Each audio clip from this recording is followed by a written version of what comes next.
So in the previous video, I demonstrated how the sine curve emerges from an analysis of looking at the angles as they proceed around the unit circle, and how that translates to the way that the graph is shaped, right?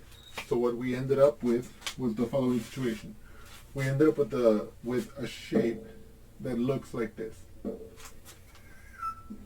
This is our x-axis, this is our y-axis, and if we have y equals sine x, right, then we ended up with a shape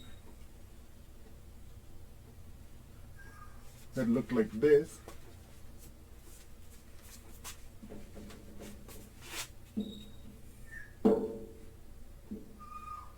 Right, which we know what continues in both directions like this, okay, where this maximum height that was achieved was 1, right, and where this minimum height that was achieved was -1, where this was achieved at pi over 2.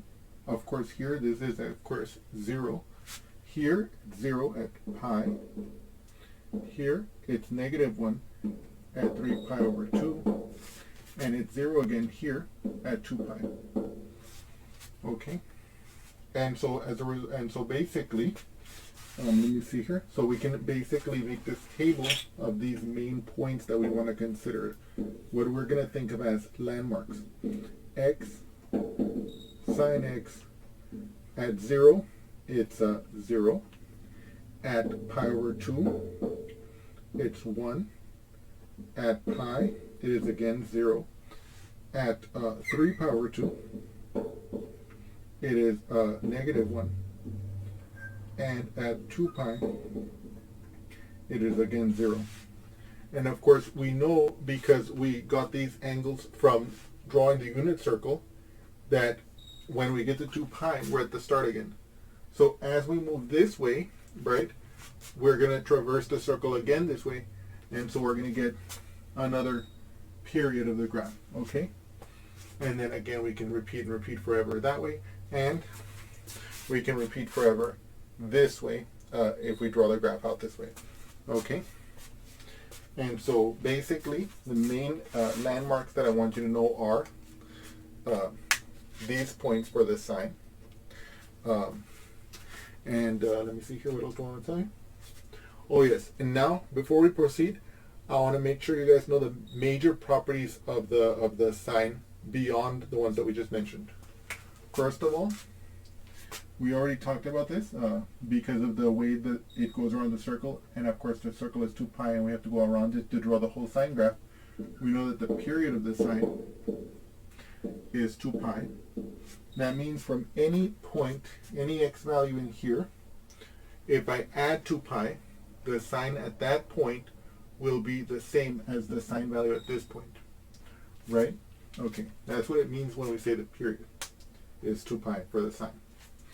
We know that the domain of the sine will be from -infinity to infinity. Okay, the range,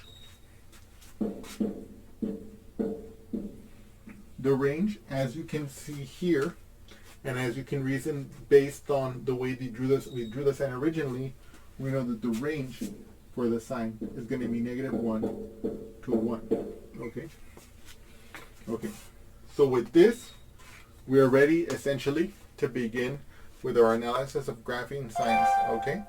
The key thing that I want you to be aware of here is that we're going to pursue 2 different techniques. One technique, which is my favorite, is basically what I like to call the naive technique. Not to disparage it by any means, but that's what I like to call it. And the other technique is a more step-by-step approach. And I want to display them both so that you guys can see both of these techniques. And so that you can use whichever one you need at any given time. Maybe you just want a rough graph or a graph just to see what the function looks like. You can follow the naive approach that I'm going to show. Maybe you want certain properties of the sine graph, so you'll do it the other way. In any case, I want you to see both of these techniques, internalize them, and use them when you see fit. Thank you. you're still there, you're watching this video, well, I hope you enjoyed it. In any case, if you did enjoy it, well, I encourage you to like it. Put that big thumbs up there. And don't hesitate and don't forget to subscribe to my channel.